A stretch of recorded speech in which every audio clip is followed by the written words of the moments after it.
ఈ నాగకన్య నిజమైన నాగకన్య కాదని మీరు అంత బల్లగుద్ది మరి చెప్పడానికి మీకున్న ఎక్స్పీరియన్స్ ఏమిటి? వాళ్ళు విత్ ఇన్ నో టైం వాళ్ళ పాస్ట్ లైఫ్లోకి వెళ్ళిపోయి, నేను ఒక కాట్ ఉంది, అందులో రాజు ఉన్నాడు, ఆ చైర్ మీద నేను కూర్చున్నాను. తెలిసిన పెద్ద పెద్ద గురువులు ఉన్నారు, పెద్ద పెద్ద బాబాజీలు ఉన్నారు, గురువులు ఉన్నారు. They never expose them selves. Aghoras ఉన్నారు, వాళ్ళకి పవర్స్ ఉన్నాయి, వాళ్ళు శివతత్వంలో ఉంటారు. ఈ మధ్య జరిగిన ఇష్యూలో ఏంటంటే, ఓహో అఘోరాస్ అంటే ఇలా ఉంటారా. ఎనర్జీ సైన్సెస్తో వర్క్ చేస్తారు, క్రిస్టల్ హీలింగ్ చేస్తారు. అవును. ఇవన్నీ అంటే నిజంగా మరి ఇవి పనిచేస్తాయా లేదా అని ఒక మనిషి వాళ్ళకి వాళ్ళు ఎలా నిర్ధారించుకోవాలి? నాకు ఏదైనా ప్రాబ్లం వస్తుంది అంటే ఒక ఇండికేషన్ రావడము.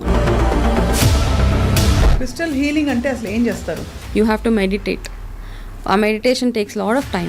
మనకి అతీతంగా ఒక శక్తి ఉంది, లేదు ఏదో ఒక something else is running this అని అనడానికి వాట్ ఇస్ ఇట్ మనజ గారు? చిల్లంగిలు, చేతబళ్ళు, ఈవిల్ ఐ, ఇవన్నీ నిజమా? అంటే చాలా మంది అంటారు దేవుణ్ణి నమ్మితే దెయ్యాన్ని కూడా నమ్మాలి. రాత్రి కళలు, పీడ కళలు ఎందుకు వస్తాయి? ఇప్పుడు నేను పాస్ట్ లైఫ్ రిగ్రెషన్లో నేను తెలుసుకున్నది ఏంటంటే,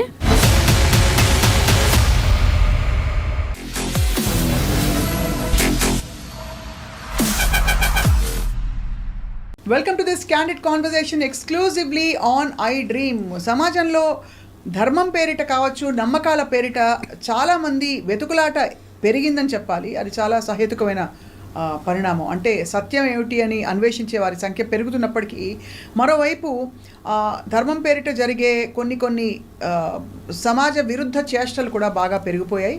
ఈ మధ్య కాలంలో చర్చనీయాంశంగా మారిన అఘోరీ ఇష్యూతో పాటు మరికొన్ని ఇష్యూస్ గతంలో కూడా మనం చూసాం. ఉదాహరణకి నేను నాగకన్యని, నాకు అనేక రకాల పవర్స్ ఉన్నాయి అని చెప్పుకున్న వాళ్ళు గతంలో మనం చూసాం. అలాగే స్వామీజీలు కావచ్చు, బాబాజీలు కావచ్చు. కానీ ఏది మంచి, ఏది మంచి కాదు అని ఎవరికి వారు ఎలా నిర్ణయించుకోవాలి? అసలు బ్రాడ్గా ఎందువల్ల ఈ పోకడ ఎక్కువైంది ఈ మధ్యకాలంలో మాట్లాడదాం. చాలా ఆసక్తికరమైన కాన్వర్జేషన్. కొన్ని రోజుల క్రితం గుర్తుంటే మీకు, నేను 100 రోజుల తపస్సు చేసి మళ్ళీ తిరిగి వస్తానని చెప్పి ఒక నాగకన్య మన సొసైటీ నుంచి కొంచెం సైలెన్స్లోకి వెళ్ళింది.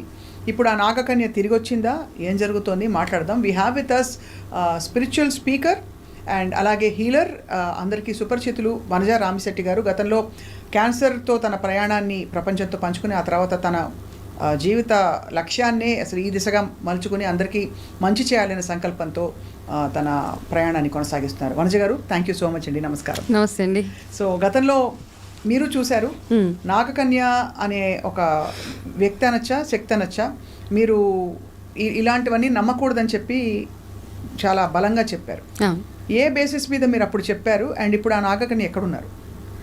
ఆ అమ్మాయి ఎక్కడుందా అన్నది నో క్లూ అండి, ఫస్ట్ అండ్ ఫార్మోస్ట్ థింగ్. అయితే ఏంటంటే, ఈ మధ్యకాలంలో మన వీక్నెస్లు చూసి, అంటే ఈ సో కాల్డ్ స్పిరిచువల్, అంటే మనకి తెలిసిన, మనం చదువుకున్న, మన పురాణాల్లో చదువుకున్న వాటిని అందరికీ ప్రీచ్ చేయడం ఒక ఎత్తు అయితే, ఒక్కొక్కరు వాళ్ళ డిఫరెంట్ కాన్సెప్ట్ తోటి బయటకు వచ్చారు. ఇప్పుడు everybody has their own rule అనమాట. అంటే ఒక స్పిరిచువల్ దానికి మన రూల్ బుక్లో కొన్ని ఉన్నాయి ఆల్రెడీ, మన హిందూ స్క్రిప్చర్స్లో వాటిలో కొన్ని మెన్షన్ చేసి ఉన్నాయి. మన ఋషులు వాళ్ళు చెప్పినవి, we use to follow that only. Right. ఈ మధ్యకాలంలో అయిపోయిందంటే, రకరకాల వేరే కంట్రీస్ నుంచి రకరకాల సూపర్స్టిషన్స్ అనేది ఏదైనా అనొచ్చు మీరు, అక్కడ కల్చర్స్ అన్నీ మనం అడాప్ట్ చేసి అన్నిటినీ కలిపి ఒక కిచిడీలా తయారు చేసి మనకి ఒక కొత్త ఫార్ములా తోటి మనం బయటకు వస్తాం. ఆ కొత్త ఫార్ములా తోటి బయటకు వచ్చి అందరూ నమ్ముతున్నారు కదా, ఇది చెప్తే నమ్ముతున్నారు. సో నేను కూడా I can also create something అన్న కాన్సెప్ట్లో వచ్చిన ఫేక్ పీపుల్ చాలామంది ఇప్పుడు మనం చూస్తున్నాం అనమాట.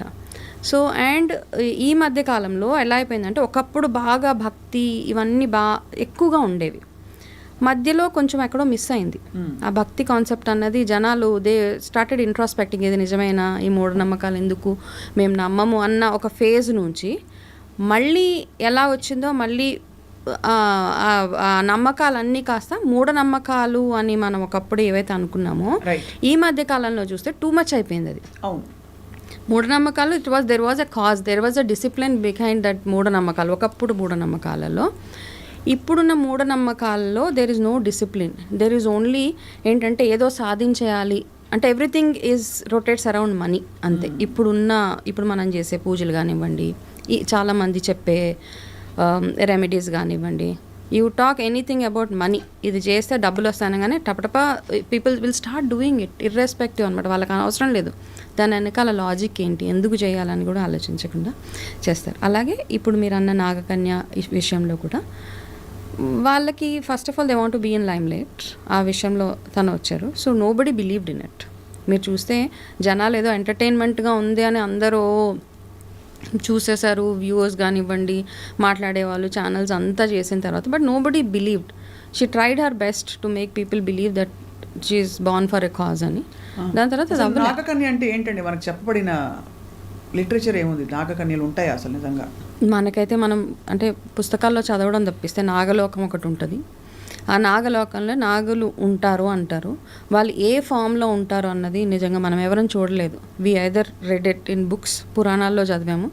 వస్తారు నాగకన్యలు వస్తారు, భారతంలో ఏంటి ఎందులో చూసినా we always see a snake form, అందులో ఏదో ఒక రకంగా ఉంటుంది. కానీ వాళ్ళు ఏ రకంగా వస్తారు, ఎట్లా మాట్లాడతారు, వాళ్ళు మనుషులు అంటే కొంతమంది అంటారు వాళ్ళు 100 years బ్రతికిన నాగు, వాళ్ళు ఏ ఫామ్ అంటే ఆ ఫామ్లోకి మారిపోతారు అని అంటారు. బట్ మనం ఎప్పుడు ఎక్స్పీరియన్స్ చేయలేదు, మనం చదివినవే కాబట్టి మనకు అంత డీటెయిల్డ్గా we can't get in to it యాక్చువల్గా. అవును, అంతే. ఈ నాగకన్య నిజమైన నాగకన్య కాదని మీరు అంత మరి బల్లగుద్ది మరి చెప్పడానికి మీకున్న ఎక్స్పీరియన్స్ ఏమిటి? అంటే ఇన్ దట్ పర్టికులర్ ఎపిసోడ్ నాకు అంటే నేను I have not chosen it as my profession, but I'm a past life regression therapist. Okay, I got trained in it. నాకు తెలుసు నిజంగా పాస్ట్ లైఫ్స్ ఉన్న మనుషులు బిహేవియర్ ఎట్లా ఉంటుంది. పాస్ట్ లైఫ్లోకి కొంతమంది ఫేక్గా వెళ్తారు, మనల్ని ఫూల్ చేసేస్తారు. మనం పాస్ట్ లైఫ్ రిగ్రెషన్ థెరపిస్ట్ అని మనం పాస్ట్ లైఫ్ రిగ్రెషన్ చేస్తున్నప్పుడు వాళ్ళు విత్ ఇన్ నో టైం వాళ్ళ పాస్ట్ లైఫ్లోకి వెళ్ళిపోయి నేను ఒక కాట్ ఉంది, అందులో రాజు ఉన్నాడు, ఆ చైర్ మీద నేను కూర్చున్నాను అని చెప్పిన వాళ్ళు కూడా చాలామంది ఉన్నారు. అంటే ఆ చెప్పేవాళ్ళు ఫేక్ అంటారు. చెప్పేవాళ్ళు ఫేక్ ఎందుకంటే వాళ్ళు ఒక ఇల్యూజన్లో బతుకుతున్నారు ఇన్ని రోజులు. They always feel they are not meant to be in this world. ఈ ప్రపంచంలో నేను ఉండాల్సిన కాదు.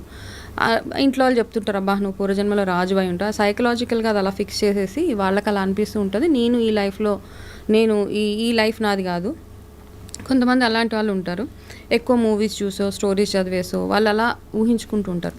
నిజంగా పాస్ట్ లైఫ్లోకి వెళ్ళాలి అంటే it takes lot of effort and time. చాలా ఒక సిట్టింగ్లో అవ్వదు.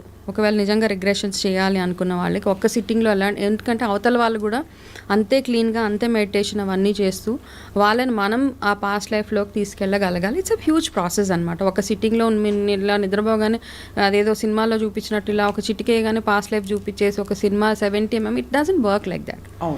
సో నేను తనతో మాట్లాడే ప్రాసెస్లో ఐ అండర్స్టూడ్ ఇట్. అంటే తనకి బికాస్ నిజంగా ఒక నాగకన్య అంటే నాకు నాగులు అంటే భయం ఉండకూడదు. I should be able to go and hold. ఒక పావును పట్టుకొని అది నన్ను కరిచేసినా నేను చావకూడదు. బికాస్ నేను ఆ అంశంలో పుట్టాను కాబట్టి అది అవ్వదు. ఇట్స్ సింపుల్, అలా చేయలేను. కాకపోతే నేను అమ్మాయితో మాట్లాడే ప్రాసెస్లో everything was so fake in that entire thing. Then I have decided డైరెక్ట్గా మాట్లాడారు. డైరెక్ట్గానే మాట్లాడాను. నాకు ఎక్కడ ఐ కుడెంట్ కనెక్ట్ ఎనీవేర్ యాక్చువల్గా.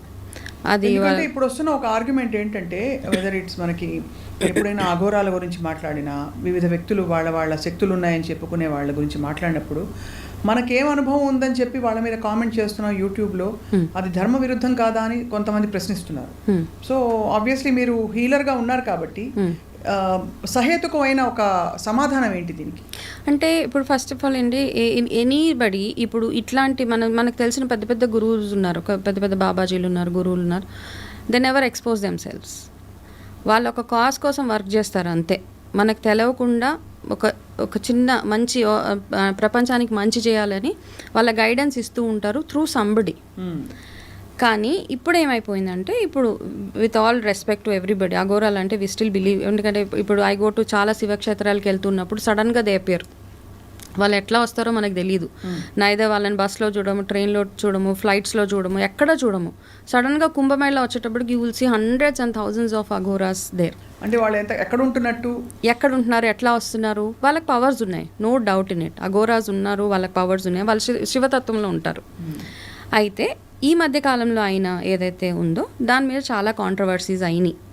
ఈ మధ్య మనం అఘోరాస్ వల్ల చూస్తున్నప్పుడు నిజంగా అఘోరాస్ అంటే కంప్లీట్గా వాళ్ళు డెడికేటెడ్ టు శివ కంప్లీట్గా.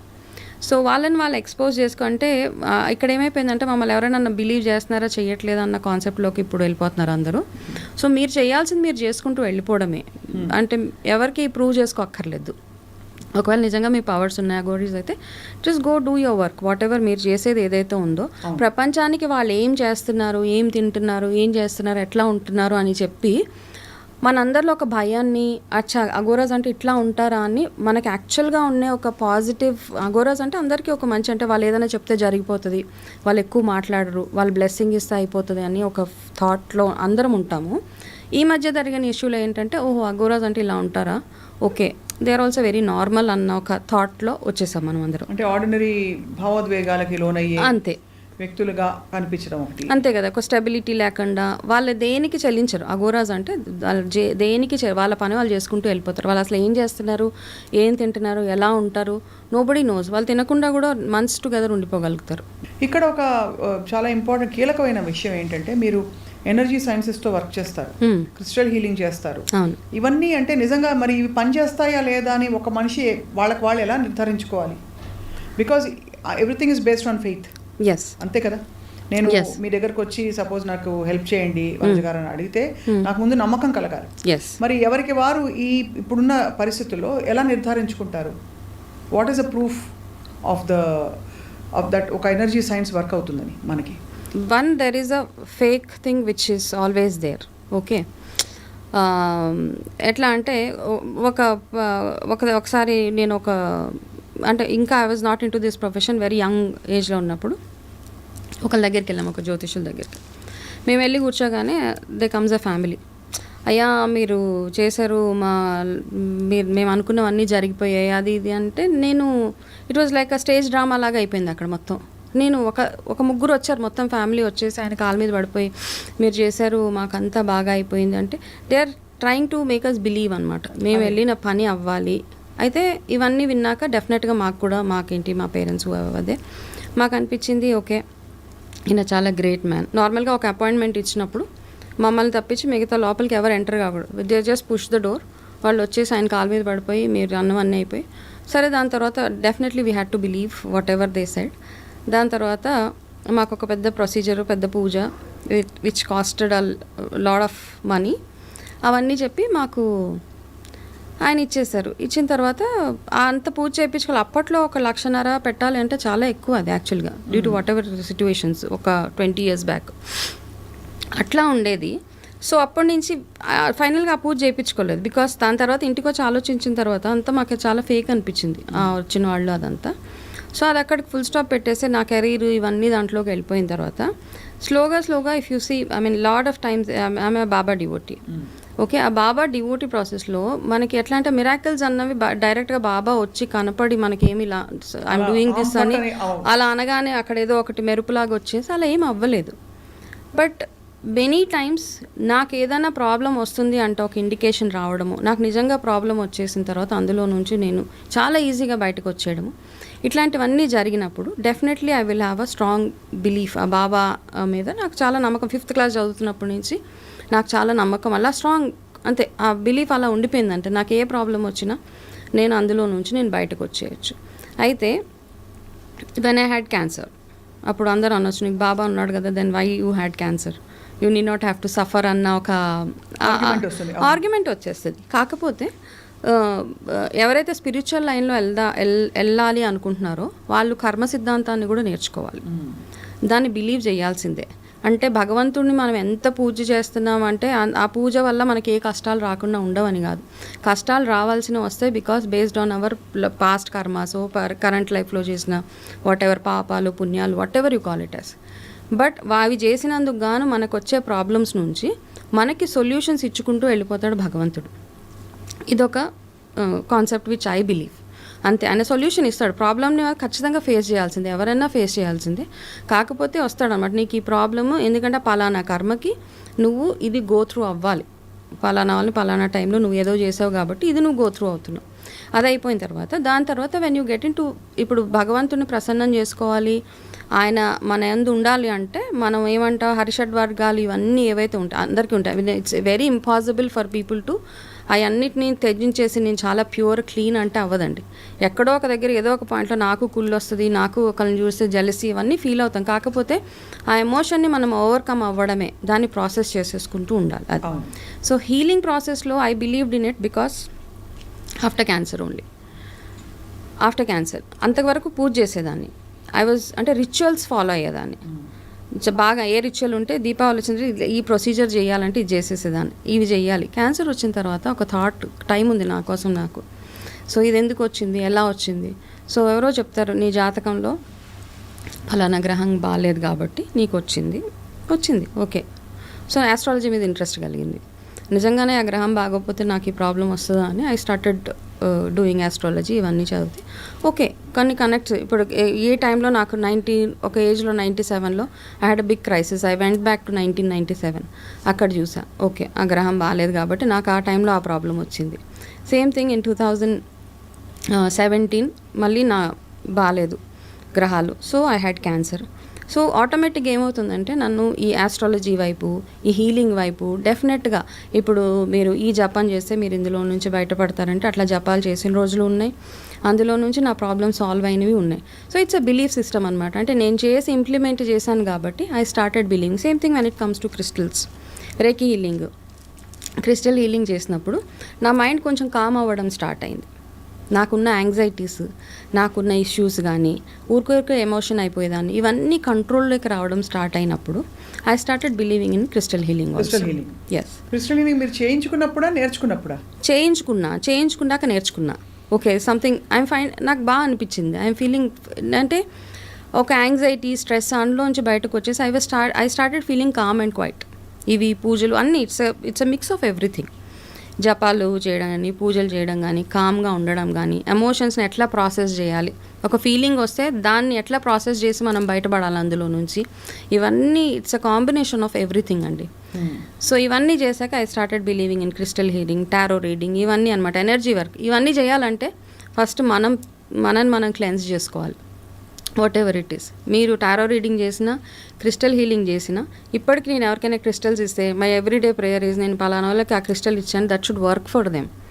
అంటే మన ఎఫర్మేషన్స్ అక్కడ వర్క్ అవ్వాలి.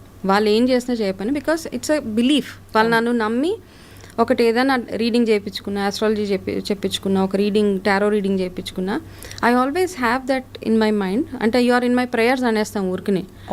But it should be real for any person, any healer. It should be real, జెన్యున్గా వాళ్ళ కోసం ప్రే చేయాల్సిందే. చాలా ప్రాబ్లం ఉన్న మొన్న రీసెంట్గా ఒక ఆయన వచ్చారు మన దగ్గరికి. చాలా is a very big man. Okay, identity reveal చేయలేము వాళ్ళది. కాబట్టి ఇచ్చిన తర్వాత నాకేంటి, everyday my prayer, after my prayer ఒక 5 minutes నేను ఏ పర్పస్కి అయితే ఈ క్రిస్టల్స్ ఇచ్చాను, it should work. And it work definitely. నా విషయంలో అయితే ఇట్ వర్క్డ్. చాలా విషయాలలో my crystal healing worked. And crystal healing అంటే అసలు ఏం చేస్తారు? Okay, whatever I'm wearing ఈ క్రిస్టల్స్ ఇవన్నీ. Okay, so first of all you call healing అంటే ఇలా క్రిస్టల్ ఇచ్చేసి ఇలా అంటే అయిపోదు. You have to meditate. ఆ meditation takes lot of time. 21 days పట్టొచ్చు, 60 days పట్టొచ్చు, 90 days పట్టొచ్చు. ఎవరు తీసుకున్న వాళ్ళు కూడా they have to meditate. So we give ఒక చిన్న చార్ట్ లాంటిది ఇస్తాం. సో ఫాలో దిస్ అని చెప్తాం. మధ్యలో whenever I have time I just get connected with them.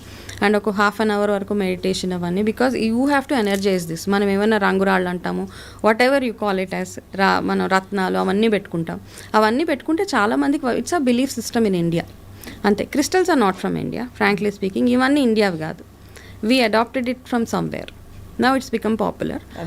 నేను వాటితో పాటు ఇది కూడా ప్రాక్టీస్ చేసి I started believing in it. So I wear it. So ఏ రుగ్మతులకి క్రిస్టల్ హీలింగ్ కానీ, రేకి కానీ ఇవన్నీ పనిచేస్తాయి? సమస్యల కంటే మోస్ట్ ఆఫ్ ద ప్రాబ్లమ్స్ అంతే, చాలా వరకు. అంటే మోస్ట్లీ ఐ ఫౌండ్ అంటే హెల్త్ ఇష్యూస్ పక్కన పెట్టేస్తే ఈ హీలింగ్స్ అన్నీ will work on emotional issues.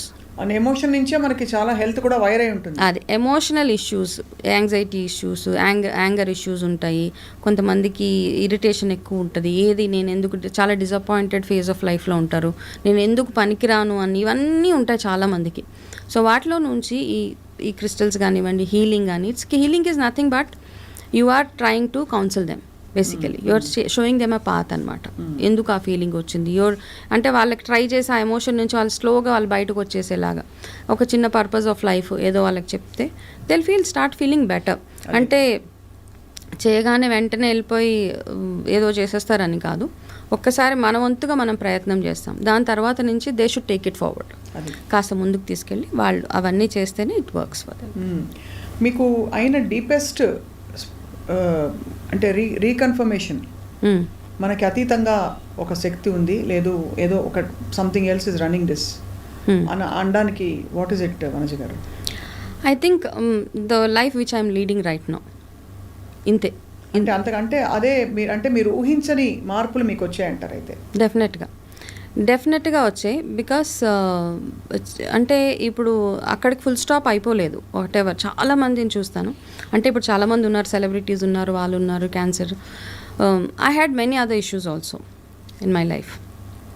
అవన్నిటిని ఓవర్కమ్ అయ్యానంటే అంటే పడడం లేవడం అన్నది ఇట్స్ అ ప్యాటర్న్ అనమాట నా లైఫ్లో. ఒకసారి పర్సనల్గా, ఒకసారి హెల్త్ పరంగా, మళ్ళీ పర్సనల్గా హెల్త్ పరంగా, అట్లా ఎన్నో ఉన్నాయి. ఓకే, సో ఓపెన్గా చెప్పుకోలేని బోల్డ్ అని ఉంటాయి, right. Therefore I strong belief, కానీ ఎక్కడ ఫెయిత్ వదలలేదు నేను ఎనీ టైం. ఆ భగవంతుడి మీద ఆ నమ్మకాన్ని కానీ, సరే ఇది కూడా ఒక రీజన్కే నేను పడుతున్నాను అంటే దీంట్లో నుంచి మళ్ళీ నువ్వు నన్ను బయటకు తీసుకొస్తావు నా స్ట్రాంగ్ బిలీఫ్ ఎక్కడో ఉందన్నమాట. అది ఆ బిలీఫ్ తోటి it was up and down most of the times. కాకపోతే ఈ ఫేజ్ ఆఫ్ లైఫ్ ఏదైతే ఇప్పుడు నాకున్నదో ఐ ఫీల్ చాలా ఎక్కువ I'm very కంటెంటెడ్, I'm happy. Every day makes me feel I'm living for a purpose. నేను ఏదో ఒక కాజ్ కోసం, ఒక పర్పస్ కోసం ఉన్నానన్న ఆ feeling, I go to sleep happily. So ఇదే అంటే ఇది పాజిటివ్గా మనం ఇవన్నీ మాట్లాడుతూ, మరోవైపు ఈ చిల్లంగిలు, చేతబడులు, ఈవిల్ ఐ, ఇవన్నీ నిజమా మనజ గారు? Is it real? చేతబడులు అవన్నీ ఐ డోంట్ బిలీవ్ అండి. ఐ ఓన్లీ, అంటే చాలామంది అంటారు దేవుణ్ణి నమ్మితే దెయ్యాన్ని కూడా నమ్మాలి అంటారు. అందులో మీరు ఒకళ్ళ కోసం మంచి థాట్ అఫర్మ్ చేయగలిగితే అండ్ ఆ ఎనర్జీ వాళ్ళ దాకా వెళ్తే చెడు వెళ్ళదని ఎందుకు అనుకుంటాం మనం? ఎలా అనుకోగలుగుతాం? చెడు అంటే నెగిటివ్ ఎనర్జీస్ డెఫినెట్గా ఉన్నాయి. ఇప్పుడు మనం ఏమంటామంటే నరుడి దృష్టికి నల్లరాయి కూడా బద్దలైపోతుంది అంటాం. ఆ ఈవిల్ ఐ అంటే దిష్టి వరకు నమ్ముతాను. ఈ చేతబడి చేసేయడం వల్ల ఎవరికో ఇప్పుడు చాలామంది చూస్తే ఈ చేతబడి చేశారు అని చెప్పడానికి వచ్చేవాళ్ళు మోస్ట్లీ ఏంటంటే కొంచెము ఎలా చెప్పాలి, కొంచెం చదువు, అన్ఎడ్యుకేటెడ్, అట్లాంటి ఆ కేటగిరీలో ఉన్న వాళ్ళు ఎక్కువ మంది వస్తారు మన దగ్గరికి. వచ్చి మాకు చేతబడి చేశారు, వాళ్ళకి ఏది వచ్చిన హార్ట్ అటాక్ వచ్చినా వాళ్ళకి చేతబడి చేసినట్టే, వాళ్ళకి యాక్సిడెంట్ అయినా చేతబడి చేసినట్టే. సో ఏంటంటే అది వాళ్ళకి మనం ఫిక్స్ చేసేసాం వాళ్ళ మైండ్లో. చేతబడి అంటే ఎవరు చేస్తారో తెలియదు వాళ్ళకి. ప్రతి ఒక్కరికి ఫీలింగ్ ఏంటంటే నా చుట్టూరు నాకు చాలామంది ఎనిమీస్ ఉన్నారని ప్రతి ఒక్కరికి అనిపిస్తూ ఉంటుంది. ఇన్ రియాలిటీ ఎవరికి అంత టైం లేదు. ఈ మధ్యకాలంలో చూస్తే మీ గురించి ఆలోచించేంత టైం చాలా తక్కువ, మేబీ ఒక హాఫ్ అన్ అవర్ ఆలోచిస్తారు. చాలామంది థాట్ ఏంటంటే వాళ్ళు ఒక బైక్ కొనుక్కుంటే, నేను బైక్ కొనుక్కున్నాను కాబట్టి నన్ను చూసి నలుగురు ఓరవలేకపోతున్నారు, కాబట్టి నాకు ఎవరో ఒక చేతబడి చేయించారు, కాబట్టి నాకు యాక్సిడెంట్ అయింది అన్న ఈ థాట్ ప్రాసెస్లో నెగిటివ్ ఎనర్జీస్ అన్నవి ఎస్ అఫ్ కోర్స్ ఉంటాయి. కాకపోతే ఇట్లాంటి చేతబడులు అవన్నీ అంత పవర్ఫుల్ పీపుల్ ఉన్నారు అని మాత్రం నేను నమ్మను ఇప్పుడు. అంటే అంత తీరని హాని చేసే శక్తి ఎవరికి ఉండదు, ఎవరికి లేదు, except for God. Nobody can do that. God కూడా అంటే పని కట్టుకుని చేయడు కదండి. ఎక్సెప్ట్ ఫర్ భగవంతుడిని మించిన ఏ పనిష్ చేసే శక్తి ఎక్కడా లేదు. పనిష్ చేసిన ఆయనే, ఫిజికల్ ఫామ్లో ఎవరు వచ్చి మనల్ని పనిష్ చేసేసి నీకు ఇది అయిపోతుంది అనేసి ఒక ఏదో చేతిలో నీళ్ళు తీసుకొని అలా వేసేస్తే నథింగ్. సో రక్షించేవాడు, శిక్షించేవాడు రెండు భగవంతుడే. ఎస్. సో అయినా కూడా మన చేతుల్లో ఉండే కొన్ని మనం ఆశ్రయించాలి కాబట్టి ప్రతిరోజు బయటికి వెళ్ళేటప్పుడు, లేకపోతే ప్రతిరోజు ఉదయాన్నే ఆరంభించేటప్పుడు మన రోజుని మనం చేయగలిగిన 2-3 మంచి పనులు మన పట్ల చెప్పండి. ఉదాహరణకి నాకు ఎవరో సాయంత్రం ఇంటికి తిరిగి వెళ్ళంగానే ఉప్పు నీళ్ళతో స్నానం చేస్తే మంచిది అని, ఆరా క్లెన్స్ అయిపోతుంది అని కూడా చెప్పారు. అలా అయితే ఈ డైలీ ప్రేయర్స్ ఏమంటారంటే, నార్మల్గా మనం ఆయుర్వేదాల్లో తీసుకున్న మన దినచర్యలు ఇవన్నీ తీసుకున్న ఏమంటారంటే, మనం చేసే ప్రేయర్స్ ఏవైతే ఉంటాయో, పూజలు, భగవంతుడు ఎవరైనా నమ్మొచ్చు. మీరు ఏది నమ్మకపోతే యూనివర్స్ని నమ్మండి. Universe is also sun. సూర్య నమస్కారాలు చేసుకుని వెళ్తారు చాలామంది. దేవుడికి ఏం దండం పెట్టుకోరు వాళ్ళు, జస్ట్ సూర్య నమస్కారం. మనం చేసే పూజ ఇట్లా ఒక ఆరా, మన చుట్టూరు ఒక ఆరా లాగా, ఒక ప్రొటెక్టివ్ ఆరా లాగా తయారవుతుంది అనమాట. అంటే మీరు బిలీఫ్తో చేసిన పూజలు అవి చేసి ప్రేయర్లో ఏం అడుగుతారు మీరు? నన్ను నా ఫ్యామిలీని చల్లగా చూడు. అంతకు బియాండ్గా ఎవరు ఎక్కువ మంది అడగరు. అంత సర్వే జన సుఖినో భవంతు, దట్ కమ్స్ లాస్ట్. ఈ లోపల నన్ను నా ఫ్యామిలీని చల్లగా కాపాడు అని ఏదో చెప్పేసి మనం చేసే ప్రతి దీపారాధన కానీ మనం చేసే ఒక 5 నిమిషాలు 1 minute భగవంతుడికి కనెక్ట్ అయినప్పుడు మనకి ఆరా మనల్ని ప్రొటెక్ట్ చేస్తుంది. That is the only simple thing prayer. అయితే పాతకాలంలో ఏం చేసేవాళ్ళంటే ఇంట్లో నుంచి బయటికి వెళ్ళేటప్పుడు పెరుగు, పంచదార ఇచ్చి ఇది నువ్వు తినేసి వెళ్తే నీకు అంత శుభం జరుగుతుందని అమ్మ నాయనమ్మ ఎవరో ఒకరు వచ్చి ఇంటి బయటికి వెళ్ళే వాళ్ళకి ఇచ్చేసి పంపించేసేవాళ్ళు.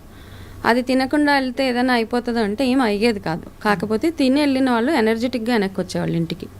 Because it balances your energy.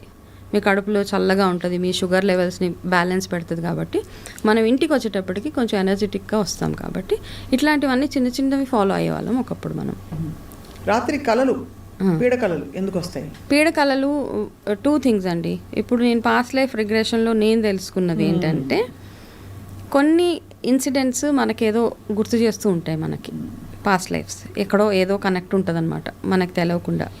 నా లైఫ్లో కూడా ఒకటి ఇలాగే ఎప్పుడో ఒక టెంపుల్ 2 times కల్లా వచ్చింది నాకు. నేను ఆ టెంపుల్కి ఎప్పుడు వెళ్ళలే. When I was 33 I think ఏదో ప్లాన్ వేసుకుని చెన్నై ట్రిప్, చెన్నై, మధురై, రామేశ్వరం ఇవన్నీ వెళ్తే so finally I ended up in Madurai temple. నాకు వచ్చే కళ ఆ మధురై టెంపుల్. నేను అప్పుడు దాకా చూడలేదు. 33 years వరకు నేను మధురై టెంపుల్ ఎట్లా ఉంటుందో నాకు తెలియదు. సో వెళ్ళినప్పుడు it was Madurai temple. So నాకు ఆ కళ వచ్చింది. ఆ టెంపుల్కి వెళ్ళొచ్చిన తర్వాత నా లైఫ్లో ఒక మంచి change, there was a big huge positive change in my life. So అప్పుడు అనిపించింది అనమాట, ఈ టెంపుల్కి నేను వస్తే నాకు లైఫ్లో ఈ పని అవ్వాలి. కాబట్టి ఎప్పటి నుంచి నాకు పాస్ట్ ఫ్యూ ఇయర్స్ నుంచి ఈ డ్రీమ్ వచ్చింది, వెళ్ళిపోయింది. That's an indication from God, universe నుంచి నాకు ఒక ఇండికేషన్ వచ్చింది అది.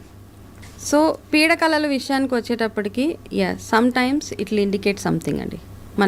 మనకు చెడు జరుగుతుంది అన్నది కాస్త ఇండికేట్ చేసేస్తూ ఉంటుంది. మనం ఏం చేస్తాం అప్పుడు?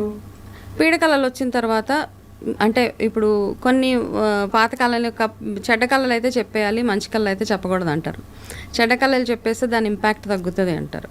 కానీ ఒక్కొక్కసారి ఏంటంటే మనం మార్నింగ్ అంతా ఏదో మూవీ చూస్తాము, లేకపోతే ఎవరితో ఒక డీప్ కాన్వర్జేషన్స్ ఉంటే అవే కళలోకి వస్తే అట్లాంటి కళలు ఏంటంటే జనరల్లీ మన మైండ్లో ఆ థాట్ ఉంది కాబట్టి ఆ డ్రీమ్సే వస్తాయి. ర్యాండమ్గా మనకి సడన్గా ఒక డ్రీమ్ వచ్చేస్తుంది, ఎవరో ఏలియన్స్, ఎవరో మనకు తెలియని వాళ్ళు కూడా మన డ్రీమ్లోకి వస్తున్నారు అంటే that is indicating you something is going to happen ఇట్లాంటి డ్రీమ్స్లో. బికాజ్ ఈ విషయంలో నేను కొన్ని నమ్మకాలు ఎట్లా అంటే నాకు వచ్చిన కొన్ని డ్రీమ్స్, ఇప్పుడు చెప్పిన మధురై టెంపుల్ కానివ్వండి, ఇంకా కొన్ని వేరే ఇష్యూస్ ఏవైతే ఉన్నాయి, నా కొన్ని రియలిస్టిక్గా నాకు వచ్చిన ఒక కళ, ఆ కళ వచ్చిన 15 daysకి ఏదో ఒక ఇన్సిడెంట్ జరగడము. దెన్ ఐ వాజ్ రిలేటింగ్ అనమాట. అప్పుడు ఆ బ్యాడ్ డ్రీమ్ వచ్చింది కాబట్టి చాలామంది లైఫ్స్లో అట్లా అవుతూ ఉంటాయి. సో అట్లా అని అన్ని కళలు మనకి ఏదో బ్యాడ్ తెచ్చేస్తే ఏదో గుడ్ తెచ్చేస్తే అని కాదు.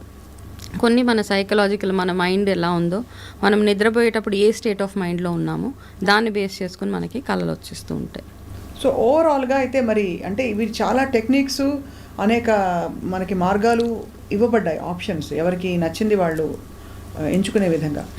ఓవరాల్గా మనిషి బ్రతుకు దేనికి అంటే ఏం చెప్తారు వంశ గారు మీరు? అంటే అందులో మీరు 2వ జీవితం పొందారు, ఆల్మోస్ట్ క్యాన్సర్తో పోరాడి you come back to life. So what would you say is the purpose of life? అంటే ఇప్పుడు when we see animals, birds, ఇవన్నిటిని, జంతువులు అవన్నీ చూస్తే వాళ్ళది కూడా ఒక జన్మే. బట్ మన జన్మకు వచ్చేటప్పటికి వీఆర్ సో బెటర్. మనకి ఏది కావాలంటే అది మాట్లాడతాం, ఏది కావాలంటే అది చేసుకోగలుగుతాం. We can fine tune our lives. So ఎక్కడో స్వర్గము, నరకము, చనిపోయిన తర్వాత స్వర్గంకి వెళ్తాం, చనిపోయిన తర్వాత నరకంకి వెళ్తాం, ఇవన్నీ కాదు. This is what it is. ఇదే స్వర్గం. మనం లీడ్ చేసే లైఫే, మంచి లైఫ్ లీడ్ చేస్తుంటే మనం స్వర్గం, ఒకవేళ ప్యాథటిక్ లైఫ్ లీడ్ చేస్తుంటే అదే నరకం. ఇక్కడే భగవంతుడు అవి ఇచ్చేసాడు. కాబట్టి ఇప్పుడు మనకున్న లైఫ్లో అన్నీ ఉంటాయి. మనిషికి చాలా 10,000 10,000 ఎమోషన్స్ ఉంటాయి అంటారు. మనకు తెలిసి చాలా కొన్ని ఎమోషన్స్ మనకు తెలిసి కోపము, కుళ్ళు, కుతంత్రం, సంథింగ్ ఒక 10-15 మాత్రమే మనకు తెలుసు. ఆ 10,000 ఎమోషన్స్ ఏవైతే ఉంటాయో ఆ ఎమోషన్స్ అన్నీ మనిషికి వస్తూ ఉంటాయి, వెళ్తూ ఉంటాయి. మళ్ళీ మనం అన్ని నీతులు అంటే చాలామంది చెప్పేవాళ్ళు ఉంటారు, ఎవరో ప్రీచ్ చేసే వాళ్ళకు కూడా ఆ ఫీలింగ్స్ ఉంటాయి, ఒకళ్ళు చూసి ఎవరో లేనితనము, ఇవన్నీ ఉంటాయి. సో పర్పస్ ఆఫ్ లైఫ్ ఏంటి అంటే, కోర్స్ ఒక లైఫ్ వరకు మనకి ఏమనిపిస్తుంది అంటే ఒక 35-40 వచ్చే వరకు నేను అన్ని లైఫ్లో అచీవ్ చేసేయాలనిపిస్తూ ఉంటుంది. 40 దాటిన తర్వాత మెల్లిమెల్లిగా అన్నిటినీ మనకి తగ్గించుకుంటూ వచ్చేస్తూ ఉంటాం అనమాట లైఫ్లో. పర్లేదులే ఇది ఎందుకులే అది ఎందుకులే అని. అంటే కొంతమంది ఆ ఫేజ్లో ఉంటారు. ఒక 50 అట్లా వచ్చిన తర్వాత then you start feeling you want to cut down people from your life. నా కోసం నేను బ్రతకాలి అన్న ఒక ఫీలింగ్ వచ్చేస్తూ ఉంటుంది. అది సో పర్పస్ లైఫ్లో ఒక పర్పస్ కోసం బ్రతకాలి అనుకున్న వాళ్ళు చాలా వెరీ తక్కువ మంది ఉంటారని. అందరూ అట్లా ఉండరు. Because it's very impossible. నేను ఒక పర్పస్ కోసం ఉండాలి, నేను ఎవరికో ఏదో మంచి చేయాలి అన్న థాట్ ప్రాసెస్లో ఉన్న వాళ్ళు మేబీ చాలా మైనర్ పర్సంటేజెస్లో ఉంటారు. కాబట్టి మిగతా వాళ్ళందరూ వాళ్ళ పిల్లల కోసం, వాళ్ళ ఫ్యామిలీ కోసం, వాళ్ళ కోసం కర్తవ్య అంతే. వాళ్ళ కర్తవ్యం మనకి బికాజ్ ఈ లైఫ్ ఇది లీడ్ చేయాలి, మన కర్మానుసారంగా ఈ లైఫ్ ఈ అప్స్ అండ్ డౌన్స్ మనం చూడాలి, ఇందులో నుంచి బయటపడాలి అంతే. There is no real purpose అన్నది చాలా తక్కువ మందికి, చాలా పుణ్యం చేసుకున్న వాళ్ళకి మాత్రమే దే లివ్ ఫర్ అవగతం అవుతుంది. సో మొత్తానికి అయితే రిగ్రెషన్ ద్వారా, పాస్ట్ లైఫ్ రిగ్రెషన్ ద్వారా మనకుండే వాసనలు అంటారు కదా, వాసనాస్, ఎస్, మనకుండే ప్యాటర్న్స్ ఎస్ ఏమిటో తెలుసుకుని వాటిని సెటరైట్ చేసే అవకాశం అయితే ఉంటుందంటారు. డెఫినెట్గా. ఇప్పుడు కొంతమందికి ఏంటంటే చిన్నప్పటి నుంచే ఫర్ నో రీజన్ వాళ్ళకి నిప్పు అంటే భయం ఉంటుంది, వాటర్ అంటే భయం ఉంటుంది. లైఫ్ లాంగ్ ఆ ఫియర్ అలాగే ఉండిపోతుంది వాళ్ళకి. నేను పాస్ట్ లైఫ్ రిగ్రెషన్ థెరపీస్ చేసినప్పుడు అంటే మా ముందు ఎవరైతే పాస్ట్ లైఫ్స్లోకి వెళ్ళారో వాళ్ళకి ఏవేవైతే ఫియర్స్ ఉన్నాయో ఆ ఫియర్స్ అన్నీ వాళ్ళ లాస్ట్ లైఫ్లో కనెక్టెడ్ ఫియర్స్ అనమాట. వాళ్ళ పాస్ట్ లైఫ్లో ఏం చేస్తారో కనిపిస్తాయి. వాళ్ళకి అనిపించిన తర్వాత అంటే first of all it is more to do with hypnotherapy అండి. అదే first hypnotize, you will be hypnotized first thing. ఎందుకంటే ఆ స్టేట్ ఆఫ్ మైండ్ నుంచి బయటకు రావాలంటే you have to be hypnotized. దాని తర్వాత కౌన్సిలింగ్ చేస్తారు, మీకు ఎందుకు ఇలా అవుతుంది ఏంటి అనేసి. ఒక ఇన్సిడెంట్ నేను పాస్ట్ లైఫ్ చేసేటప్పుడు ఒక అతను మాకు లైవ్లో అవుతుందన్నమాట సెషన్. ఒక అతనితోటి, అతనికి ఆల్రెడీ 5-6 సెషన్స్ అయిపోయినాయి మేము మా ఇంటర్ తోటి. ఆవిడ హీజ్ ఫ్రమ్ సౌత్ ఆఫ్రికా. అతను అక్కడే పుట్టాడు, అక్కడే పెరిగాడు. దేర్ ఈస్ ఈవిడ గురించి తెలుసుకొని she speaks good English and all. అతను ఇంగ్లీష్ అండ్ ఆఫ్రికన్ లాంగ్వేజ్ తప్పించి వేరే ఏ భాష మాట్లాడలేడు అతను. ఈ ప్రాసెస్ అవుతున్నప్పుడు సడన్గా థెరపీ ప్రాసెస్లో హీ స్టార్టెడ్ అతనికి అంటే trust issues. So he says నా wife she's very loyal to me, she's very good to me, అంతా ఉంది, కాకపోతే నేను ఎందుకు తనని బిలీవ్ చేయలేకపోతున్నా. For something I always keep doubting loyalty towards me. నాకు ఎప్పుడు ఇదే ఆలోచన.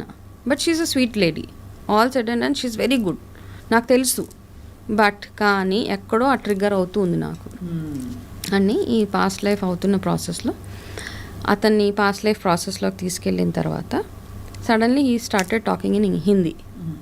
అతనికి ఏమీ 2 లాంగ్వేజెస్ తప్పించి హిందీ అన్నది తెలియదు అసలు అతనికి. He started talking in Hindi. So మేమందరం చూసి కొంచెం డెఫినెట్గా కొత్తలో కదా భయపడ్డాం. ఇప్పుడు దాకా ఏమీ రాదు, హిందీ సడన్గా హిందీ మాట్లాడుతూ. So in his past life he had a past life. ఒక లైఫ్లో హీ వాస్ ఎక్కడో Indian, Hindi, north Indian somewhere. అప్పుడు ఆ లైఫ్లో వాళ్ళ వైఫ్ తోటి అతనికి ట్రస్ట్ ఇష్యూస్ ఉన్నాయి. So he's carrying it. ఆ ట్రస్ట్ ఇష్యూస్ వల్లే అతను సూసైడ్ చేసుకున్నాడు. సూసైడ్ చేసుకొని again he has taken a birth somewhere. కానీ అది అతను ఇంకా అలాగా క్యారీ చేస్తూ ఆ మెమరీ అట్లా క్యారీ అయిపోతుంది. కాబట్టి సో చాలామంది అనొచ్చు ఇదంతా ఫేక్, ఎందుకు ఇలా చెప్తున్నారు. So Bhagavad Gita itself says soul takes birth again and again, అందులో కూడా ఉంది. And believe past lives, I believe, ఎవరు నమ్మినా నమ్మకపోయినా I believe in few things. Past life regressions I believe. So Mitravinda కరెక్టే అనమాట. మగధీర ఇవన్నీ ఉన్నాయండి, ఉంటేనే కదా. ఇప్పుడు మీరు many masters many life book చదివితే మనకి బ్రెయిన్ వైస్, ఇప్పుడు ఆ బుక్ చదివిన తర్వాత నా క్యూరియాసిటీ పెరిగి ఈ లైన్లోకి వెళ్ళా. అప్పుడు అంటే దీన్ని ప్రొఫెషన్గా చూస్ చేసుకోలేదు, జస్ట్ నాలెడ్జ్ పర్పస్ కోసం వెళ్ళి I got my self trained. అంతే మేనిఫెస్టేషన్ నిజంగానే. అంటే ఇది కూడా చెయ్యి అంటే ఇప్పుడు ఏమి అంటే ఎక్కడ నేను వెతకలేదు, ఏదో పాపప్ అవుతుంది, ఏదో పుస్తకం చదివితే ఒక ట్రిగ్గర్ వచ్చేసి అన్నీ ఇవన్నీ ఇప్పుడు ఏవైతే స్పిరిచువల్లీ చాలామంది అంటుంటారు ఇవన్నీ ఎలా చేస్తావు, ఎందుకు చేస్తామని. కానీ అటువైపుకి తీసుకెళ్తుంది లైఫ్ అంతే. అట్లా తీసుకెళ్ళినప్పుడు అంటే ఈ స్పిరిచువల్ లైన్లో ఏంటంటే ఒక్కటి మొదలు పెట్టాక దానికి ఫుల్ స్టాప్ పెట్టలేము మనం. అదే మనకి ఇంకా క్యూరియాసిటీ పెరిగిపోతూ ఉంటుంది, ఇంకా ఏదో చేయాలి అని అంతే. చాలా ఫ్యాసినేటింగ్గా ఉంది వనజ గారు. Yeah. అంటే knowing that there is a world that we don't know, yes అంటే which works the unseen unknown, unseen అని అందులోకి వెళ్ళడం, అది పాజిటివ్గా మన మానవ జీవితాన్ని ప్రభావితం చేసే విధంగా మనం మలుచుకోగలగడం అనేది గొప్ప వరం అది. సో చాలా మంచి విషయాలు చెప్పారు ఇవాళ. అండ్ ఐ లుక్ ఫార్వర్డ్ మళ్ళీ మనం కలిసి ఇన్ డీటెయిల్ ఒక పాస్ట్ లైఫ్ రిగ్రెషన్ సెషన్ మీతో జరిపించి అది Yeah. తెలియపరచాలందరికీ, Definitely. తెలుసుకోవాలని కూడా. Sure. Thank you so much అండి. నమస్తే అండి.